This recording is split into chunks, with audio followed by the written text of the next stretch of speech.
In the faded light of an autumn evening, single father Ethan Carter faces an impossible choice. Pay for his daughter's medicine or keep the lights on. Every dollar counts and every day is a struggle.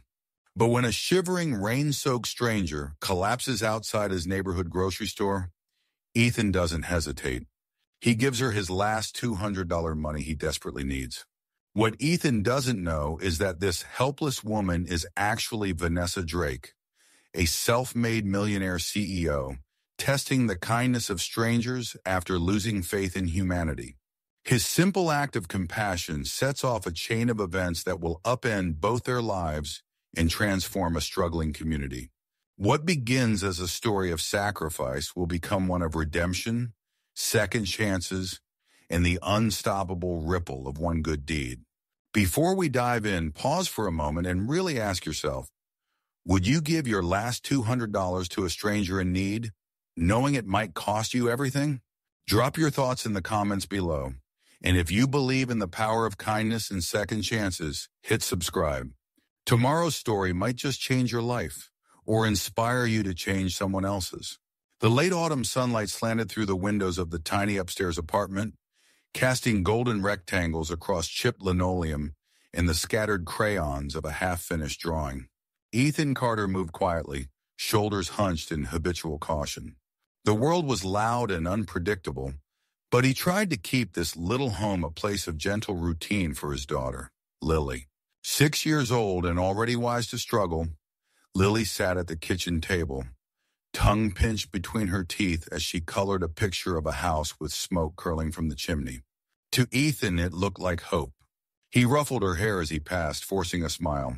Almost time for school, kiddo. Their mornings followed a rhythm. Toast with peanut butter, a quick check of the weathered backpack, and a whispered prayer that today would be easier than yesterday. Ethan bundled Lily into her coat and carried her down the stairs, her small hand gripping his finger. The school bus groaned to a stop, and Lily turned, face serious. "Daddy, will you be okay today?" He nodded, heart clenching. "Of course, kiddo, always." He watched the bus until it rounded the corner, then turned toward his own day 2 jobs, a dozen worries, and a mounting sense of falling behind. The first shift was at the loading dock, where the air was filled with the clatter of pallets and the shouts of men chasing overtime. Ethan kept his head down, worked hard, and never complained. The manager liked him for that, but it didn't mean extra hours. By noon, his stomach was a hollow ache. He skipped lunch to save money, sipping stale coffee from a battered thermos. At break, he called the pharmacy, voice tight with hope. "Any way I can get a refill before payday?" The answer was always the same. "Sorry, Mr. Carter, insurance can't cover it till Friday." He closed his eyes, pressing his forehead to the cold brick wall. Just a few more days. Meanwhile, across the city, Vanessa Drake watched the rain streak down her hotel window, a cup of untouched coffee cooling on the table. She wore no makeup, her hair pulled back in a severe ponytail, a sharp contrast to the poised image she projected in business magazines and financial news. Vanessa Drake, the youngest self-made CEO on the East Coast, head of Drake Innovations, a company that had changed the fortunes of cities and families across the country. But lately, nothing felt real. Her phone buzzed with messages from lawyers, publicists, and board members, all demanding her attention for a crisis she barely cared about. The latest scandal in employees' embezzlement, a failed project, rumors of layoffs blurred together. Her faith in people, once boundless, now felt like a liability. "I need to see something good," she muttered, voice hoarse. "I need to remember why I ever cared." That afternoon, Vanessa dressed in jeans and a faded sweatshirt, tucking her wallet and phone away, determined to disappear for a few hours. She left behind her security detail, her driver, her name. She wandered the city on foot, letting the rain soak through her shoes, watching people hurry past with their own silent burdens. As dusk settled, Ethan finished his second shift at the grocery store, pockets no heavier than when he'd started. He glanced at his phone. No missed calls, no miracles. He'd promised Lily pancakes for dinner, but the eggs were almost gone. He ticked off prices in his head as he walked down the aisles. milk, bread, maybe a little syrup if the coupons worked out. At the register, the clerk rang up his meager haul, $17.46. He pulled out his battered wallet, counting bills with careful precision. Behind him, a woman in a soaked jacket shivered, arms wrapped tightly around herself. She looked lost, not just in the store, but in the world. "Ma'am?" the clerk asked, but she didn't respond. Her eyes were wide, unfocused. Ethan noticed the way her shoulders trembled, the way she tried to hide her tears. He paid for his groceries and turned back.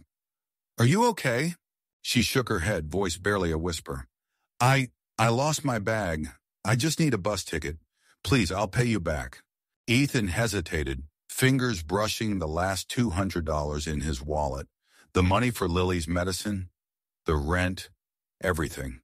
The easy thing would be to walk away. No one would blame him.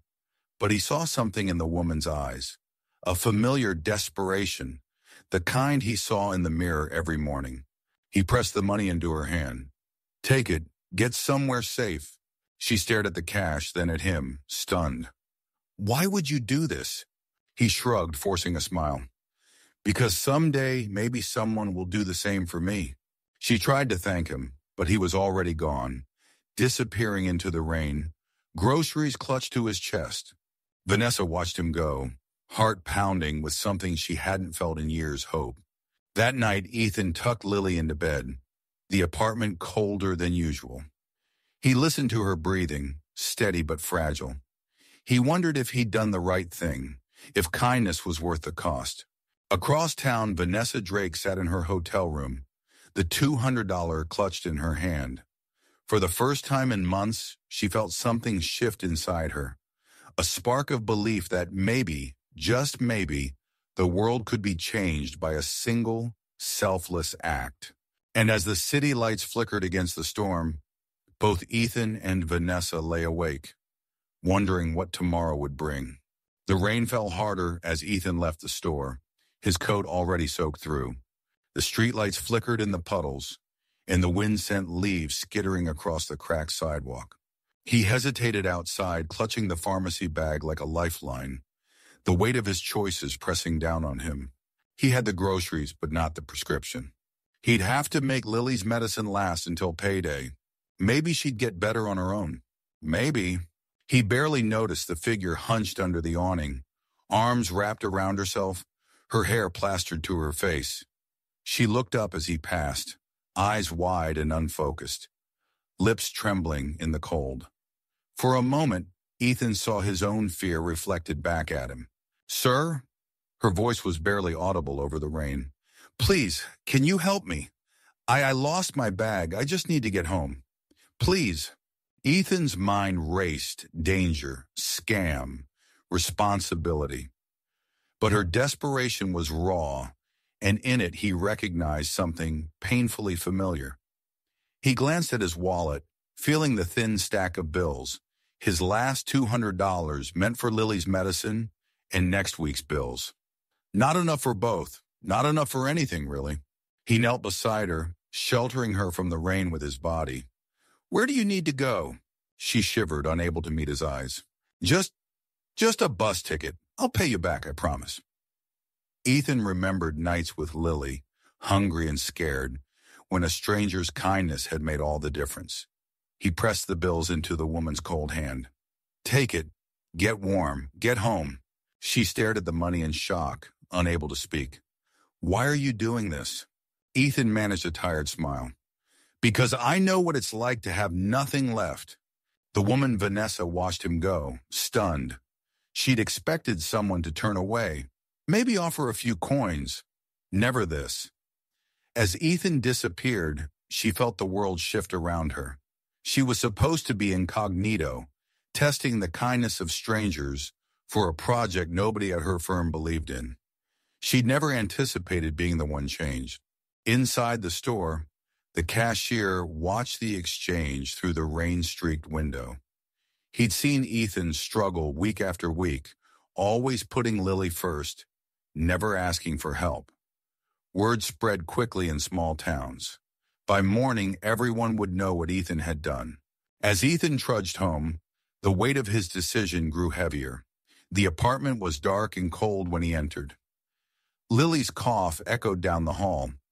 He sat at the kitchen table, head in his hands, wondering how he'd make it through the week. He didn't regret his choice, but fear gnawed at him. What if Lily got worse? What if there was no help left? Meanwhile, Vanessa checked into a modest motel, hands trembling as she counted the money he'd given her. She could have called her driver, ended the charade, returned to her penthouse and her boardroom, but something about Ethan's eyes, steadfast, kind, and utterly exhausted, stayed with her. She wanted to know more. That night, she called her assistant. Find out everything you can about a man named Ethan Carter. Single dad, lives on the east side.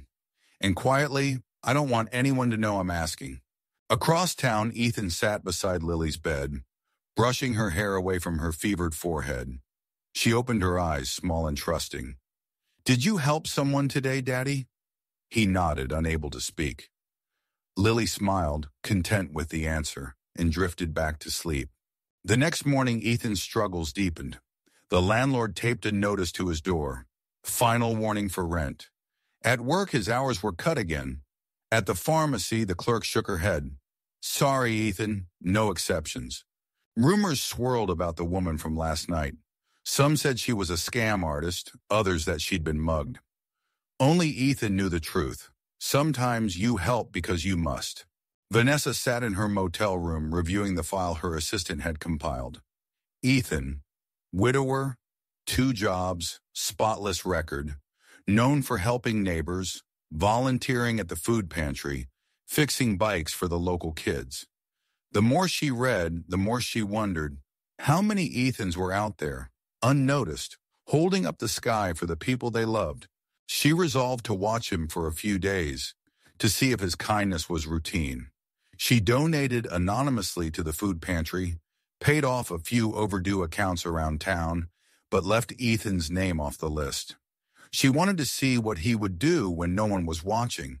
By the week's end, Ethan was stretched to his limit. Lily's cough worsened. He borrowed money for medicine, skipped meals, and still found time to fix a neighbor's broken heater. Each small act left him with less. Vanessa's heart ached for him, but she needed to be sure. One night she watched as Ethan gave his dinner to a stray dog. That was when she knew. His kindness was not performance, it was survival. The town began to notice.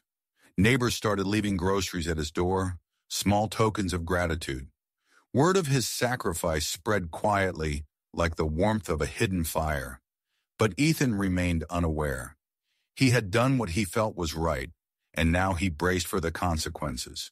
Late one evening, Vanessa approached him at the pharmacy, this time as herself confident, composed, her disguise gone. She smiled, extending her hand. Ethan Carter, I think we need to talk. As the automatic doors slid open, a chill wind followed her inside. For Ethan, it felt like the world was about to change again. Only this time, he wouldn't be facing it alone. The next morning broke gray and damp. Ethan Carter awoke before dawn, the apartment chilled by the draft that no amount of duct tape could fix. He moved quietly, careful not to wake Lily, and stared at the dwindling contents of the fridge. The $200 he'd given away haunted him, but regret never lasted long. There was always something more urgent to do. By 7, Lily was up, her cough sharper than the day before. Ethan made her tea with honey, then bundled her off to the neighbor, Mrs. Ramirez, for the hour he needed to walk to work. With no bus fare left, he moved through the city on foot, passing shuttered shops and faces that looked away. He felt invisible, but that was nothing new. Word about what happened outside the grocery store had spread. At the loading dock, as Ethan clocked in, his supervisor gave him a strange look, a mixture of disbelief and maybe respect. Heard you helped some lady in trouble last night, the man said, not unkindly. You all right for the week? Ethan just nodded. I'll manage. He worked harder than usual, lifting boxes until his arms shook, sweat soaking through his shirt despite the cold. It was easier to focus on physical pain then on the gnawing worry in his chest. His phone vibrated, a reminder for Lily's prescription. He deleted it. He didn't have a choice. Meanwhile, in a sunless corner suite across town, Vanessa Drake sat in front of her laptop, reviewing the investigator's file on Ethan. She read about his late wife, Anna, who died of cancer 2 years ago, and left Ethan with a mountain of debt and a little girl who needed more than he could give. Vanessa scrolled through social media posts. A smiling father, a laughing child, neighbors quietly grateful for Ethan's help fixing a roof or unclogging a drain. She was moved, but also unsettled. She'd grown used to calculating risk and reward, but here was a man for whom the math never added up. She made a decision. She would help, but not as Vanessa Drake, CEO. She would do it quietly. She would watch him a little longer, just to be sure. Across the city, Ethan's day unraveled. At noon, his foreman told him hours were being cut. At 3, the school nurse called. Lily's cough had gotten worse. He left work early, apologizing as he ran. The pharmacy was on his way home. He stepped inside, clutching his insurance card, and explained again that he couldn't pay until Friday. The pharmacist shook her head, apologizing with her eyes. Ethan sat on the curb, holding back tears. Lily needed him to be strong, but he felt so small. He remembered the stranger's face, the disbelief when he gave her his last $200. Was this what kindness got you? Alone, broke, and desperate? But even then, he didn't regret it. He knew what it meant to have nobody. That night, Ethan cooked Lily a thin soup and read her favorite book by the flicker of a borrowed lamp. He tucked her in, humming softly until her breathing slowed. Then he sat at the table, head in his hands, wondering what tomorrow would bring. Around the city, small things began to happen. A neighbor left a bag of groceries at Ethan's door. Mrs. Ramirez stopped by with a jar of homemade soup. At the food pantry, where Ethan had volunteered for years, the director pressed a grocery voucher into his hand. "Just to thank you for all you've done," she said. Ethan tried to refuse, but she insisted. Vanessa's investigator reported back. Ethan had used the voucher for milk and medicine. He'd spent the last of his savings on Lily's care. He'd fixed a neighbor's leaky faucet that morning without asking for a dime. Vanessa was struck by the pattern. This was not a man who helped for show. He helped because he couldn't imagine doing otherwise. Vanessa wanted to step in, but she hesitated. She knew pride her own, and the kind that keeps a man like Ethan going. She decided to test him, to see if his kindness would hold under even greater pressure. On Thursday, Ethan's landlord knocked. "Rent's late again, Ethan. I can't keep holding your place forever." Ethan promised to pay by Friday, praying for a miracle. That same afternoon, as he walked Lily home from school, he saw a man sitting slumped on the curb. Ethan recognized the look, the same hollow eyes, the same hunger. He crouched beside the man, offering his sandwich. "You need it more than I do," Ethan said gently. Lily watched, wide-eyed. "Daddy, will we be okay?" Ethan smiled, though his heart ached. "We always find a way, Bug." Vanessa watched from a distance, disguised in an old coat.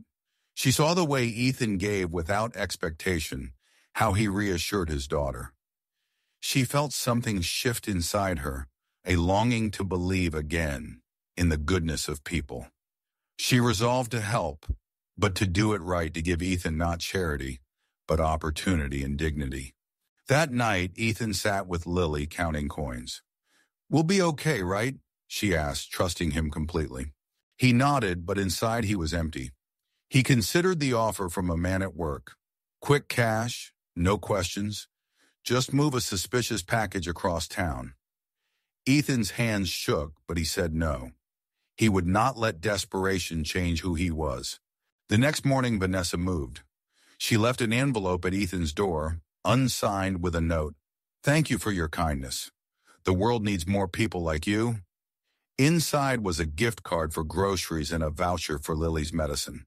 Ethan stared at it, torn between gratitude and pride. He used the voucher for Lily but left the gift card at the food pantry, insisting it go to someone who needed it more. The director smiled, understanding. News of Ethan's actions spread quietly. The pastor at the local church spoke of the ripple effect of kindness in his Sunday sermon. At the food pantry, people started volunteering. Neighbors began to look out for each other in small ways. A ride to work, a bag of groceries, a kind word. At the same time, Ethan's troubles deepened. The landlord issued a final notice. Ethan's second job cut his hours. Lily's teacher sent home a note. Lily is falling asleep in class. Is everything okay at home? Ethan felt the walls closing in, but he held on. He would not break. He would not let Lily see him give up. That evening, Vanessa made her move. She arranged to meet Ethan at the store, this time as herself. She approached him, offering a job at a new community outreach project her company was starting in the neighborhood. "We need someone with your heart, Mr. Carter," she said. "Someone who understands what it means to struggle and to help." Ethan hesitated, suspicious. "Why me?" Vanessa smiled, her eyes kind. "Because you gave even when you had nothing. Because you never stopped helping, even when the world turned its back." He wanted to refuse, but Lily tugged his hand. "Daddy, can we try?" Ethan looked at Vanessa, then at his daughter, and finally nodded. "I'll try. For her." That night, as he tucked Lily into bed, Ethan felt the faintest flicker of hope. Maybe, just maybe, good things could come back around. Across town, Vanessa watched the lights go out in Ethan's window. She felt a quiet satisfaction, a sense that, for once, she had done something right. But she also knew this was just the beginning. The real test was still to come. For in the shadows, not everyone was ready for change. Jealousy, suspicion, and old wounds simmered beneath the surface.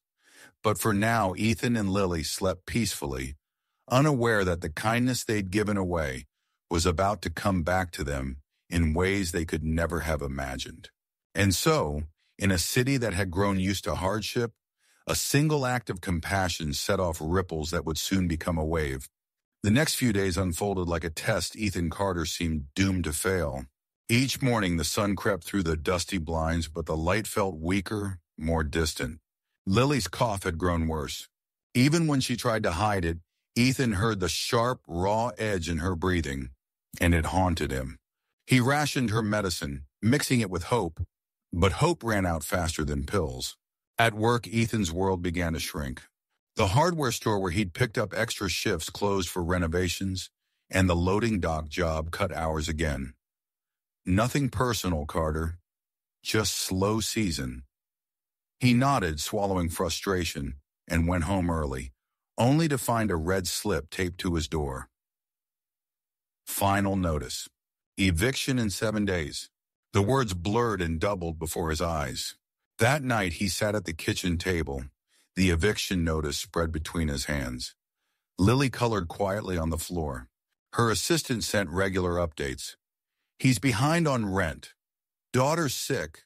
2 jobs, both cutting hours. Do you want to step in?" Every time Vanessa read those lines, she felt the urge to act, but she hesitated. This wasn't just about charity. It was about doing right by a man who deserved dignity, not a handout. On Thursday, Ethan's phone buzzed with a new message. "Quick job, pays $300. No questions, just move a package." The number was unfamiliar.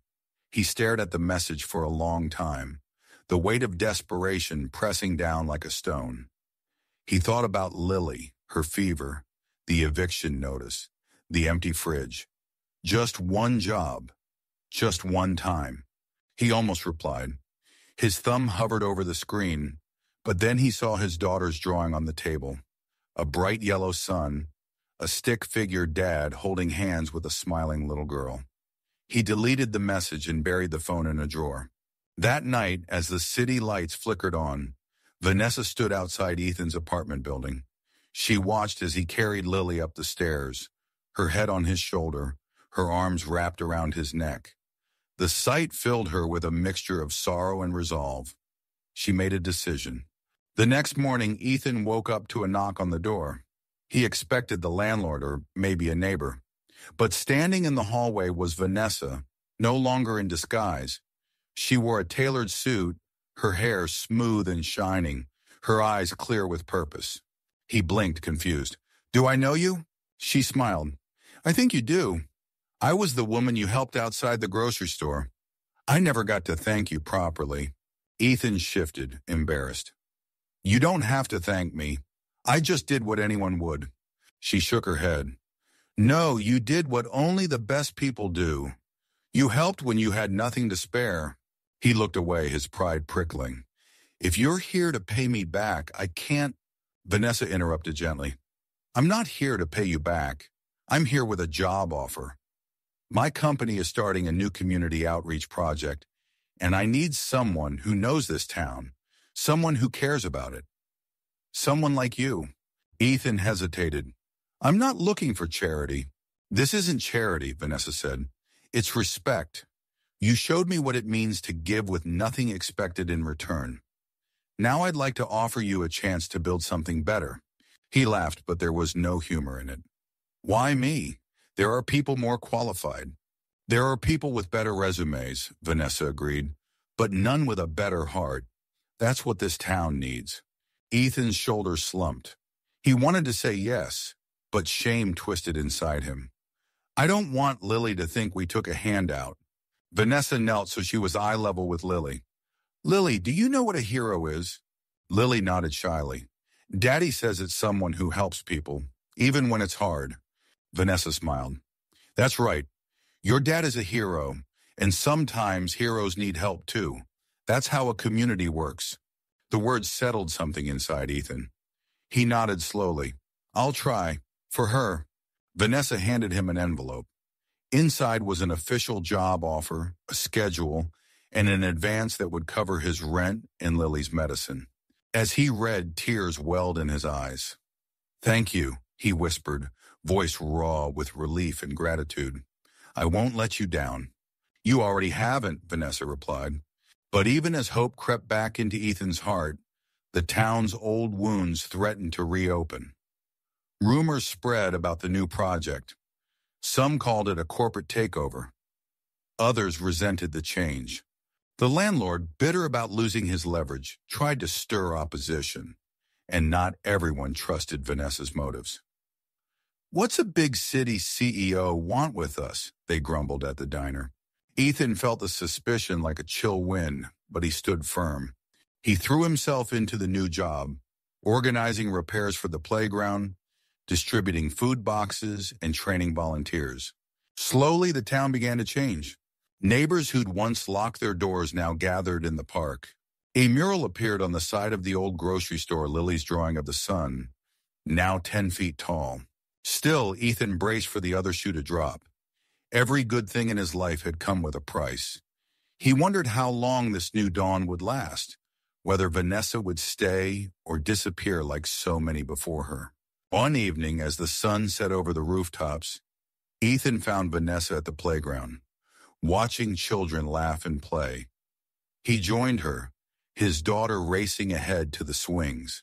"I never asked," he said quietly, "why you were out there that night, why you needed help." Vanessa's gaze was distant. "I'd lost faith in myself and people. I needed to see if kindness was still real in the world." She looked at him, her expression soft. "You answered that question for me." Ethan nodded, understanding more than he could say. "And now?" "Now," Vanessa said, "I want to be part of something real, something good." As dusk deepened, the playground lights flickered on. For the first time in months, Ethan felt a glimmer of peace, a sense that maybe, just maybe, the worst was over. But as they walked home together, a shadow passed in the street, a reminder that the past never lets go so easily, and that the true test of character was only just beginning. The last week had felt like walking a tightrope over an endless drop. Ethan Carter, now the reluctant face of Vanessa's new community project, was working longer hours than he ever had, but the stakes were higher than any he'd ever known. He wasn't just earning a paycheck, he was helping rebuild a town's future. And the eyes of the town, both doubting and hopeful, were on him. But with the new hope came new threats. The old landlord, bitter over lost rent and power, began spreading rumors about Ethan. that he was Vanessa's charity case, that he'd taken pity money, that he'd betrayed the town's pride by accepting help from an outsider. Some townsfolk, struggling under the weight of their own hardships, were quick to listen. A few even spat at Ethan's feet as he walked Lily to school. Vanessa noticed the change immediately. She knew small towns hid their wounds behind tight smiles and whispered suspicions. One morning, she found a hand-painted sign outside the new community center. Riverstone doesn't need charity, go home. For a moment, the old Vanessa, the corporate shark, wanted to strike back, to call in lawyers and force change by decree. But Ethan stopped her. "Give them time," he said quietly. "Change hurts. They'll come around if we keep showing up." But not everyone was content to wait.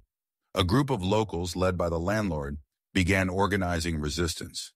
They pressured businesses to refuse the community center's help, threatened volunteers, and vandalized the food pantry. Lily came home one day with tears in her eyes. "Daddy, why are people mad at you for helping?" Ethan knelt beside her, his voice gentle but pained. "Sometimes when people are scared, they get angry at the ones trying to change things. But we have to keep being kind. That's the only way things ever get better." Meanwhile, Vanessa's past began to catch up with her. A tabloid journalist, sensing a story, published an expose on her secret life in the small town, calling her motivations into question and painting Ethan as a scheming freeloader. Suddenly, the project was under national scrutiny. Donations wavered. The mayor, eager to avoid controversy, threatened to pull permits. The real blow came late one night. Ethan found his car window smashed, the words "Get out" scrawled across the hood. He walked Lily to school the next day, shoulders squared against the stairs. But even as the darkness gathered, small lights shone through. Mrs. Ramirez, who'd once doubted Ethan, left a casserole at his door. The food pantry director, despite threats, doubled her hours. A group of townsfolk quietly swept up the broken glass from Ethan's car, leaving a note. "We see you. Don't give up." Vanessa, watching the situation spiral, called Ethan late one night. "This is my fault," she said. "I should have stayed out of it. I never meant to make things harder for you." Ethan's reply was quiet but resolute. "You didn't make this happen. The world is just scared. But you showed me what's possible. We can't quit now." That week, the town's annual fall festival approached a tradition that had always brought the community together, even in the leanest years. But this year, the festival was threatened by division. Many vendors pulled out, afraid of retaliation from the resistance. The town square, usually a riot of color and laughter, stood empty and silent. Ethan stood in the square with Lily, staring at the shuttered booths. He remembered the first festival after his wife's death, how the town had brought him food, how Lily had won a blue ribbon for her laughably lopsided pie. He couldn't let that memory die. He turned to Vanessa. "Let's do it anyway, even if it's just us." She smiled, a hint of the old spark in her eyes. "Let's." Together they set up a single table, one borrowed from the church, covered with a faded cloth. Lily made a hand-painted sign, "Free pie and coffee, everyone welcome." They brought what little they had, a few pies from the pantry, a battered coffee urn, and a stack of paper cups. For hours no one came. Then just as the sun began to set, Mrs. Ramirez arrived, carrying a tray of tamales. The food pantry director followed, arms full of bread. Slowly, one by one, townsfolk emerged from behind drawn curtains, drawn by the smell of food and the sound of laughter. Lily's laughter, bright as ever. Someone brought a guitar. Another set up a makeshift game. Children played tag under the string lights, and the square filled with music and conversation. The festival, once nearly lost, was reborn, not through money or power, but through stubborn hope. Word of the gathering spread. The landlord and his allies arrived, scowling, but found themselves outnumbered by neighbors who'd remembered what community felt like. Someone from the crowd offered Ethan a handshake. Someone else hugged Vanessa, whispering, "Thank you for not giving up on us." The tide had turned. But the real test came late that night as the festival wound down. The tabloid reporter, still lurking for a scandal, confronted Vanessa and Ethan in front of the crowd. "Is it true you're only here for publicity? That Ethan's just a charity case?" Vanessa straightened, her voice clear and unwavering. "I came to this town because I'd lost faith in myself, in people. Ethan reminded me what real strength looks like. He gave me kindness when I had nothing to offer. If that's a story you want to tell, tell it. Just tell the truth." She turned to Ethan, her voice softening. "You saved me too, you know." Ethan, for the first time, didn't look away. "Maybe we saved each other." The reporter, sensing the crowd's mood, slunk away. The townsfolk closed ranks around Ethan and Vanessa, making it clear that this was their story now, not one for outsiders to twist. In the days that followed, the community center was busier than ever. Former doubters volunteered to help. The mayor, seeing the shift, publicly endorsed the project. Donations poured back in, and Vanessa matched every dollar. But the biggest transformation was in Ethan. He no longer walked with his head down. He spoke at town meetings, stood up for others, and inspired people to speak about their own struggles. Lily's health improved, and her laughter filled their small apartment. Vanessa, too, changed. She spent more time in town, less on corporate calls. She hired locals, started a scholarship fund, and made a habit of walking to Ethan's apartment to share coffee and quiet conversation. One evening, as the sun set over the revived town square, Ethan stood on the makeshift stage, Lily at his side and Vanessa watching from the front row. He cleared his throat, nerves jangling, but spoke from the heart. "Kindness is risky. It costs you something, sometimes everything. But it's the only thing that changes the world. This town gave me a home when I had nothing. I hope I've given a little back, and I hope we keep giving together." The applause was thunderous. For the first time, Ethan believed he belonged not just as a recipient of charity, but as a builder of something lasting. The festival became an annual celebration of second chances. Vanessa stayed, investing in new businesses and mentoring young people. The landlord, realizing he'd lost, quietly sold his properties and left town.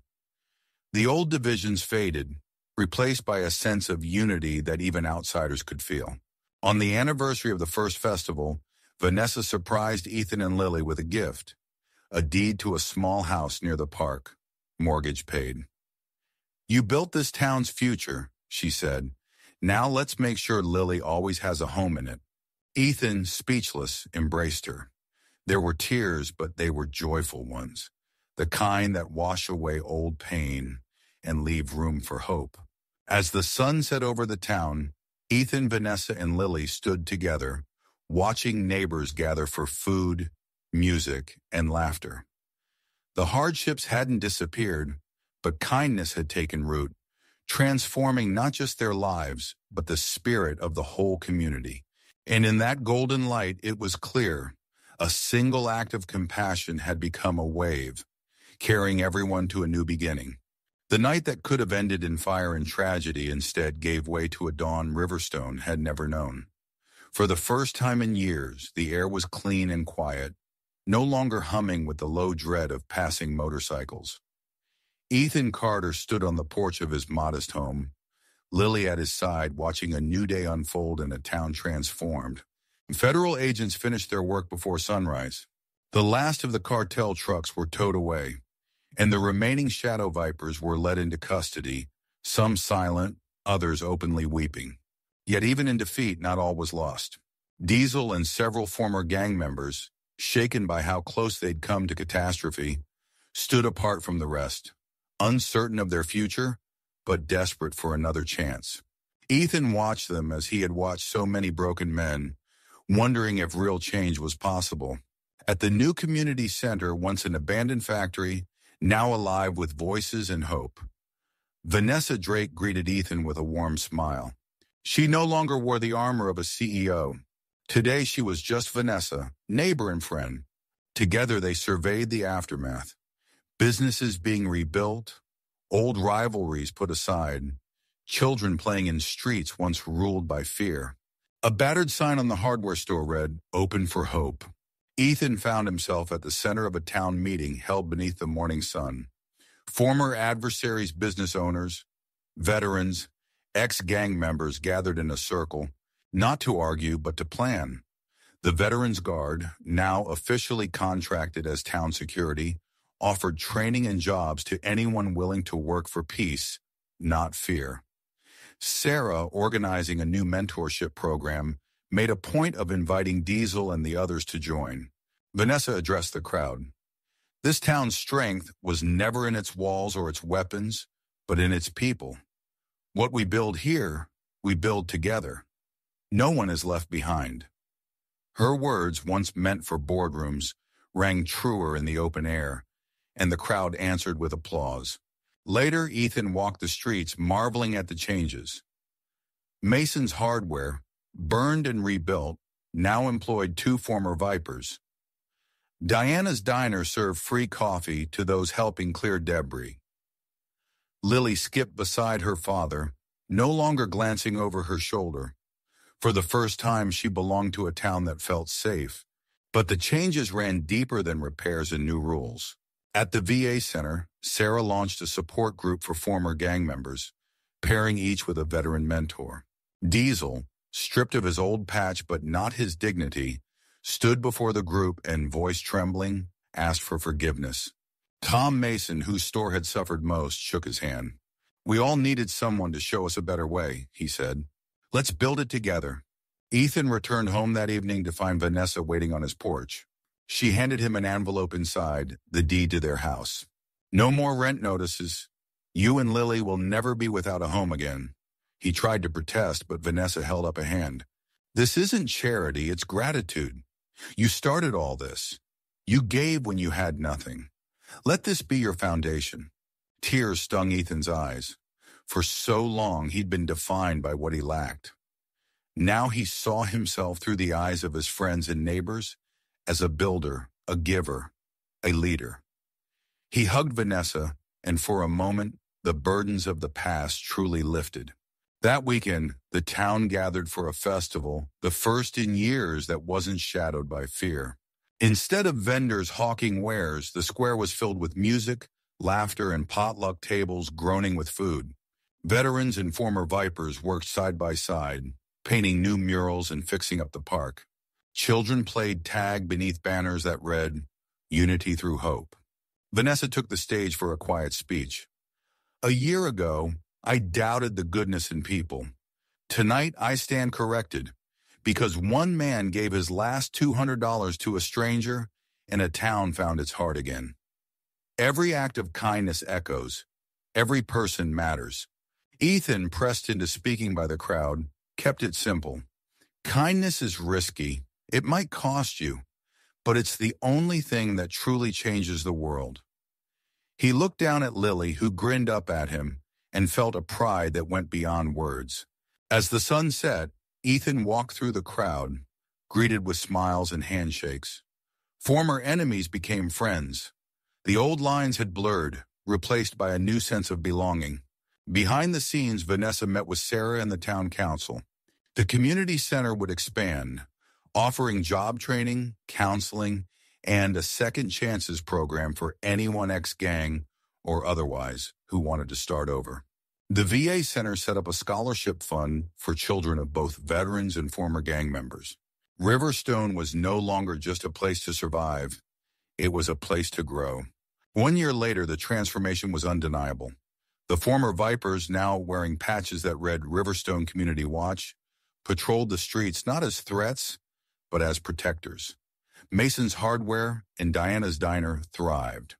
The festival had become an annual tradition, drawing visitors from neighboring towns who asked, "How did you do it?" The answer, everyone agreed, was simple. One act of kindness multiplied 1,000 times. On the anniversary, Vanessa, Ethan, and Lily stood in the center of town as a new mural was unveiled. Children, elders, bikers, and veterans all painted together beneath a banner.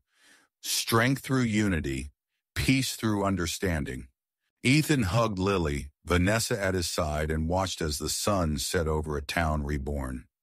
He knew life would never be perfect. Trials would always come. But now Riverstone met them together, no longer divided by fear or shame. In the end, redemption wasn't a single moment, but 1,000 small choices. Renewal didn't come from power, but from compassion. And all of it began with a father's choice to give and a stranger's choice to believe. As night fell, the lights of Riverstone glowed not just from homes and businesses, but from the hope and unity that would light the way for generations to come. A year had passed since the night kindness changed everything in Willow Creek. The seasons cycled, but the town itself felt renewed, as if the hard winter of fear and want had finally given way to a lasting spring. On a bright Saturday morning, Ethan Carter stood at the front steps of the new Willow Community Center, his daughter Lily by his side. She was taller now, her cheeks fuller, her eyes still bright with the hope he'd fought so hard to protect. The center, once a boarded-up warehouse, now thrummed with life. Inside, families laughed over breakfast, kids played in the reading corner, and volunteers served coffee and conversation to anyone who needed it. On the wall hung a mural, a golden sunrise rising over the old town, painted by a dozen hands, Ethan's, Lily's, and even some who had once been on the outside looking in. Vanessa Drake, no longer just the mysterious CEO from the city, was here as a friend, a mentor, and some whispered a founder of something more. She stood quietly at the back, watching Ethan with a gentle pride. Her company's investments had helped, but she insisted the real change came from the people who chose to believe in something better. Ethan greeted a steady stream of neighbors, many of whom he had helped in small, quiet ways over the past year. Some he'd fixed a roof for, others he'd simply listened to when no one else would. They all seemed to look at him differently now, not with pity, but with respect. And not because he'd once given away his last $200, but because he'd kept giving, even when he finally had enough to keep for himself. The town itself reflected this transformation. The shuttered shops had reopened, often with a plaque on the window, "Rebuilt Together." The food pantry became a co-op, owned by the community. Lily's school added after-hours programs funded by the Lily Fund, the foundation Ethan had started in honor of the little girl who kept him going on his darkest days. On the anniversary of that fateful night, the town held a celebration in the square. There was music and laughter and pie, always pie, Lily's favorite. Ethan was called to the stage, and he stood awkwardly before the crowd, unused to the spotlight. He cleared his throat, voice steady but humble. "I didn't fix this town," he said, "but I learned that when you trust in people, even just once, the world can change. One act of kindness isn't a miracle, but it can be the beginning of one." The applause was warm, heartfelt. Vanessa stepped up and took the microphone. "What Ethan won't say is that he gave first, when he had the least. He inspired me to see people again, to believe in second chances. And now because of him and because of all of you, Willow Creek is a place where no one has to face hard times alone." There were other changes too. The man Ethan had once helped at the curb ran the center's job skills program. The grocery clerk who'd witnessed Ethan's sacrifice now led the youth group. Vanessa herself had quietly funded small businesses and scholarships, but found herself drawn back to Willow Creek more often than to any boardroom.